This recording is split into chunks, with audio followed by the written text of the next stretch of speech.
Bonjour à tous, aujourd'hui on parle comics et on va parler d'une grande saga, une saga publiée chez Urban Comics que je vais vous faire découvrir et qui vous donnera une petite idée si vous devez l'acheter ou non, si jamais vous ne la possédez pas. Cette saga, c'est Grant Morrison présente Batman dans la collection DC Signature.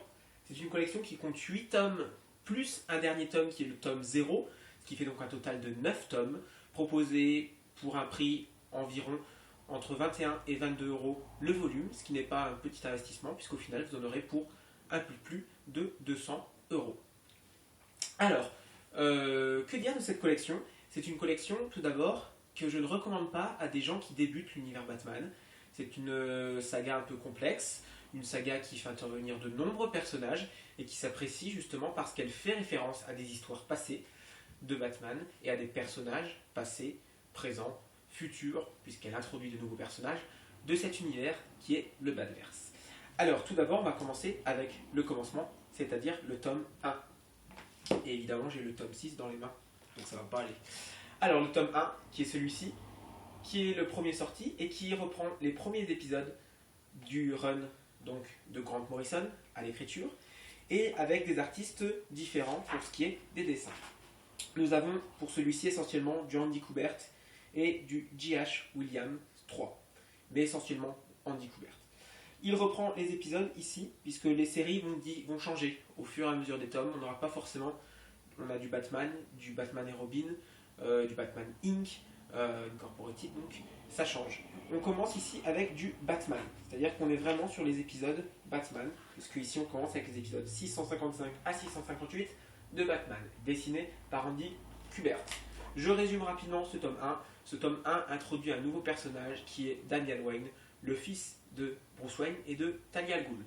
Ce nouveau personnage va s'imposer en tant que nouveau Robin.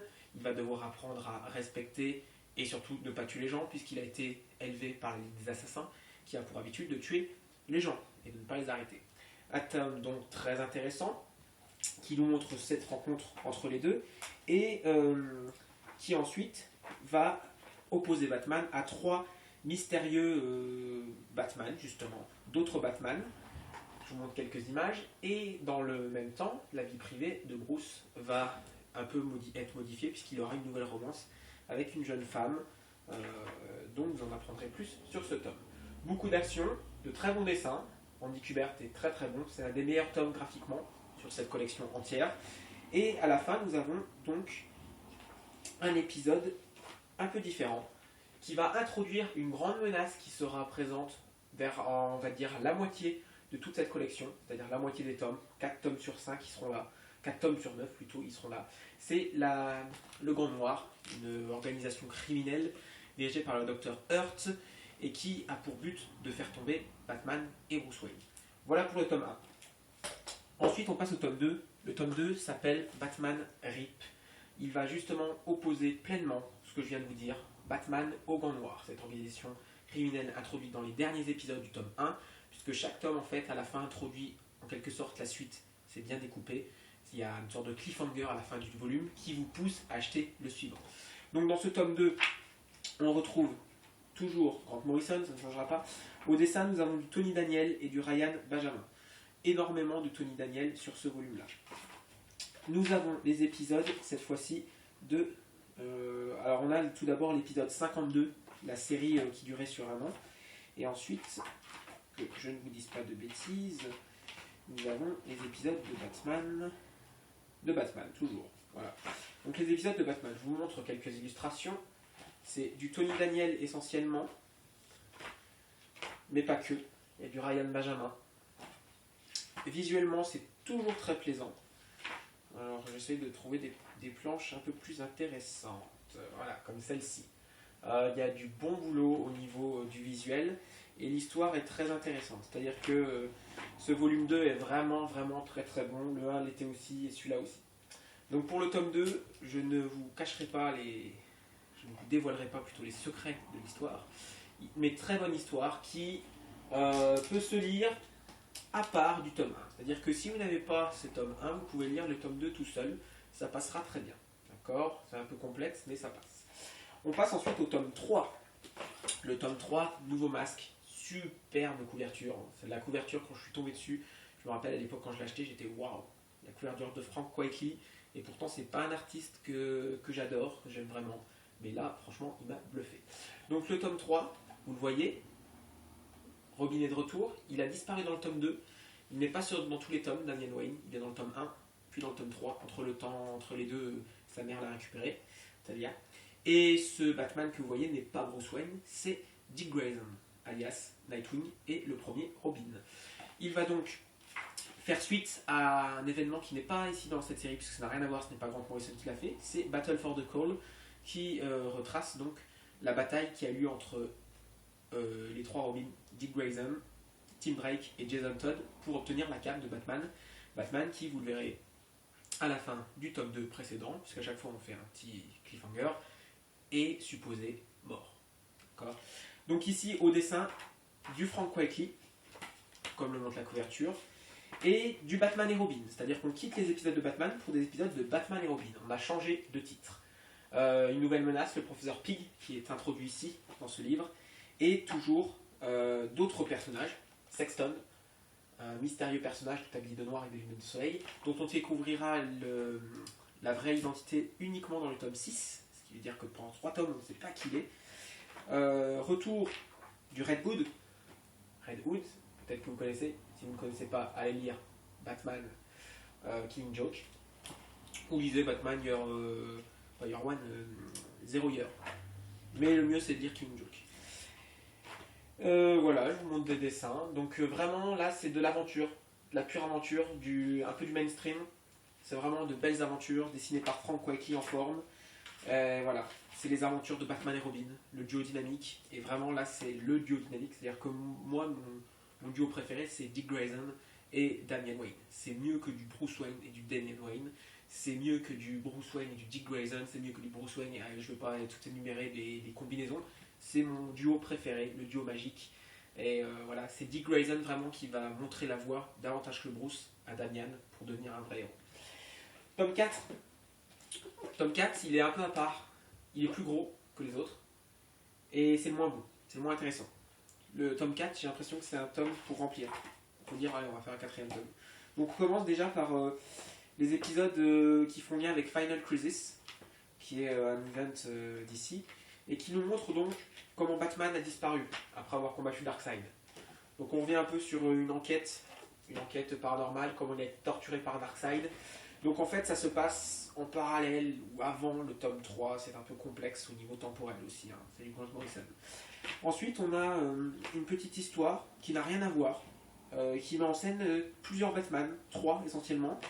Je n'ai pas trop compris le sens d'ailleurs, c'est un peu vite torché.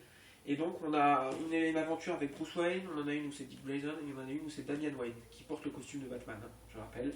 Puis on en profite aussi pour nous montrer ensuite quelques Batman du futur. Terry McGinnis, le Batman inventé par la série animée. Ensuite on a des Batman en l'an 3000, voilà. On a des Batman en l'an 3050, le Batman de 85 298, c'est très loin, très futuriste. Donc un petit épisode à part, voilà. Ensuite nous avons, ben voilà, je vais me dire, est-ce qu'il reste quelque chose? Non, c'est bien ce qui me semblait quand je l'ai lu hier. Le dossier noir, donc c'est-à-dire que là vous êtes à même pas la moitié, regardez, j'ai coupé en 2. Et donc ça, c'est des épisodes qui en plus sont un peu du remplissage, hein. C'est des trucs qui se passent entre temps du tome 3 et du tome 5. Plus un petit truc, un petit one-shot sur une histoire un peu chelou. Et ensuite, vous avez le dossier noir. Qu'est-ce que le dossier noir? Des vieux épisodes. Des vieux épisodes. Alors certes, ce qui est intéressant, c'est qu'on peut voir les sources de tous les travaux, tous les personnages qu'a introduit, du moins il les a réintroduits, Grant Morrison, mais normalement, je pouvais m'en passer. Hein. C'est-à-dire qu'on pouvait me donner la moitié du livre et me le vendre 15 €, plutôt que de me vendre 22 €, le tout avec des vieux épisodes, avec des dessins pas beau, et en plus je rappelle que c'est des histoires un peu extravagantes du Golden Age voire du Silver Age, et je suis pas du tout accroché à ça, quoi. C'est pas le Batman que je veux. Prenons cet épisode d'ailleurs que j'ai ouvert où Batman a donc un acolyte qui est un farfadet, un être magique. Ça vous donne un peu l'ampleur des dégâts, des histoires à ce niveau-là. On en a un autre où Batman combat, voilà, ce monstre étrange. On le retrouve dans les épisodes de Grant Morrison, mais voilà, c'est très furtif. Que là vraiment on fait un épisode là-dessus, sur ce monstre bizarre. et j'en passe et j'en passe. Donc voilà le tome 4 qui est beaucoup plus gros et que je n'ai pas du tout aimé. C'est-à-dire que tome 4, limite, c'est pas beau dans une collection, mais si vous manque de l'argent, ben hop, on enlève le tome 4. Et puis après vous direz, bah désolé, le 4 j'ai oublié. Donc dans ma collection, j'ai 1, 2, 3, 5, 6, 7, 8. 5, le retour de Bruce Wayne. Le retour de Bruce Wayne, il est pour moi, il est aussi un peu hors continuité, c'est-à-dire qu'il marque le passage de Bruce Wayne, comment on arrive de Final Crisis où Batman est téléporté par Darkseid dans le passé, et comment il revient à notre époque, sachant qu'il y a toute une histoire un peu de danger. Si Batman revient, il va provoquer la fin de l'univers, donc la Justice League tente de l'arrêter. Ce qui est intéressant par contre, c'est tout le passage justement par les différentes époques de Batman. C'est dessiné par différents artistes. On a un épisode d'ailleurs par Yannick Paquette, très intéressant. Alors ça commence à la préhistoire, vous voyez, les hommes préhistoriques. Ensuite il va se retrouver à la piraterie. Alors la piraterie c'est un peu après, d'abord c'est un peu dans un truc... je ne vais même pas dire l'époque en fait. Bah, après c'est les pirates quoi. Voilà, c'est justement cet épisode avec les pirates qui est dessiné par Yannick Paquette. Ensuite, il se retrouve un peu dans les années 1800, si je ne me trompe pas. Il avance, quoi. Il avance dans le temps, les dessins évoluent, l'histoire se construit sur elle-même. Voilà, tout est lié. Pour un final, un final un peu mystique et un peu paranormal. C'est-à-dire, il y a quand même de la technologie, des idées de fin du monde, voilà, des dieux, des trucs chelous. Et donc, à la fin, donc, Bruce Wayne est de retour. Donc voilà, ce tome 5... il est pas mal, mais franchement, il est quand même largement en dessous des 3 premiers. C'est-à-dire que là, les tomes 4, 5, on est dans le ventre mou. Alors, on est forcément obligé de passer par le retour de Bruce Wayne pour nous expliquer comment il fait pour revenir de la préhistoire. Mais, limite, si vous ne le savez pas, c'est pas grave. Vous considérez qu'il est revenu, voilà, il a réussi à traverser le temps jusqu'à nous, et puis ça passe. Donc, le tome 4 et 5 sont les moins bons de toute la collection. Et on revient, tome 6. On revient sur la série régulière, on revient sur du Batman et Robin cette fois. On retrouve Frank Whiteley au dessin. Et on retrouve de très bons épisodes. Et on retrouve le Gant Noir. Voilà, c'est vraiment, on retrouve. C'est-à-dire que là où on s'est arrêté dans le tome 3, on reprend au tome 6. C'est-à-dire qu'il y a eu 2 tomes qui n'ont rien à voir quasiment. Si, ils ont à voir, mais c'est pas pareil. Donc voilà, très beau dessin, j'ai apprécié. On découvre qui est Oberon Sexton. C'est super, l'intrigue, on met fin au Gant Noir, c'est-à-dire que là c'est la fin du Gant Noir. Le Gant Noir est introduit à la fin du tome 1 et il est défait définitivement à la fin du tome 6. Et à la fin du tome 6, nous avons l'organisation Léviathan qui apparaît, un nouvel ennemi, et la création de Batman Inc. Incorporated, qui va donc être la fin dans les tomes 7 et 8. Nous avons d'ailleurs une belle illustration ici de David Finch, génialissime. Et donc Batman va faire appel à tous les héros, tous ses camarades de différents pays à travers le monde pour créer une équipe de Batman, pour combattre la menace qui arrive, Léviathan, et dont nous ne savons rien. Tout ce que nous savons à la fin de ce tome, c'est que Bruce Wayne est au courant de cette menace, mais on ne sait rien de plus. Voilà. Le tome 7 et 8, je les ai pas, parce que je les ai en kiosque. Donc le tome 7, c'est les premiers épisodes de Batman Inc. avant les New 52. Et le tome 8, ce sont les épisodes de Batman Inc. pendant les New 52. Alors je me retourne pour saisir ces 3 tomes, puisqu'ils sont sous la main. Donc c'est du Frank Whiteley.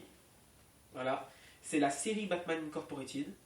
Et qui met fin, toutes ces 3 tomes, ces 3 volumes-là, qui représentent en fait le tome 8, si vous l'avez. Ou si vous comptez l'acheter, donc moi je ne vais pas racheter pour l'instant. Il met fin au combat de Léviathan, qui est en fait une organisation créée par Talia Al Ghul pour mettre à terre Batman, et va se retrouver pris entre 2 feux. Damian Wayne qui ne sait que choisir, c'est-à-dire qu'il a choisi de trahir sa mère et de rejoindre Batman dans sa lutte contre le crime, mais néanmoins il a toujours de l'amour pour sa mère, donc c'est pas facile pour lui, donc on verra ce qui va devenir une très très bonne série. Voilà, moi je vous montre comme ça plutôt qu'en gros, mais c'est très très bon. Alors rapidement, pour faire une conclusion, que dire de ce Grant Morrison présente Batman, une très bonne série que je ne recommande pas, je le redis, aux novices. Vraiment, attendez un peu d'avoir quelques connaissances et d'être habitué à l'univers Batman pour vous plonger là-dedans. Mais sinon, c'est une très belle collection à obtenir. De très belles couvertures, parfois de très beaux bonus. C'est beau dans une collection d'avoir tout plein de livres, là, des gros pavés comme ça.